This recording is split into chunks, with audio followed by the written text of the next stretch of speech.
Très chers compatriotes, nous voici au terme de l'année 2021. Les temps se succèdent et ne se ressemblent pas.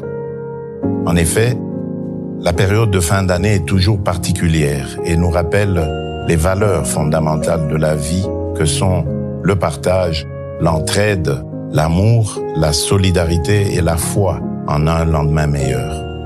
Il est vrai que le contexte continue d'être singulier, car la crise sanitaire qui nous avait durement touchés l'année dernière a de nouveau perturbé cette année qui tend à s'achever.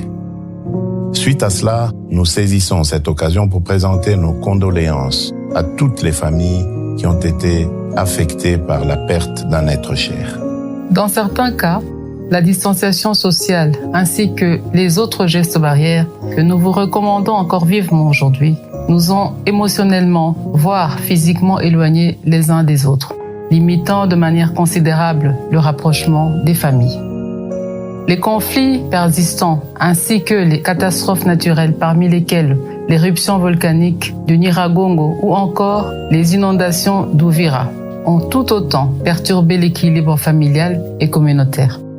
Nos pensées vont ainsi à tous les déplacés internes qui, contre leur gré, passeront ces fêtes loin de leurs proches ou dans un cadre de vie différent de celui auquel ils aspirent.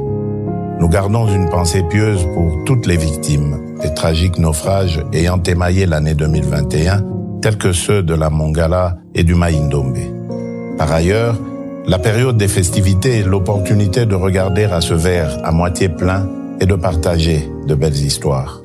C'est ici l'occasion de citer, à titre d'exemple, le cas de nos compatriotes des localités de Fataki, de Lipri, de Nyangaray, en territoire de Djougou, qui peuvent librement célébrer la Noël grâce à l'effort déployé par nos vaillantes forces de sécurité et de défense, quelquefois jusqu'au sacrifice suprême.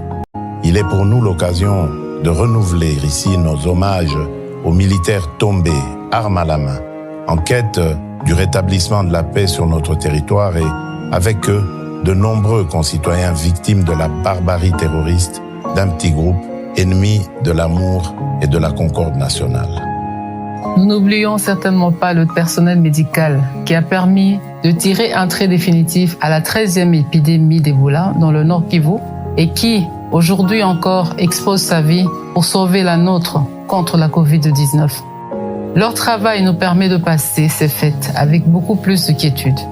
Partout où nous nous trouvons à travers le pays et selon que nous le pouvons, pensons aux plus vulnérables et à ceux qui sont dans le besoin autour de nous. Conjuguons ainsi par ces actes notre plus grande et inaliénable richesse, à savoir la solidarité. Il est de notre devoir à tous, sans exception, où que nous soyons, de rendre beau et joyeux ce jour de la Nativité.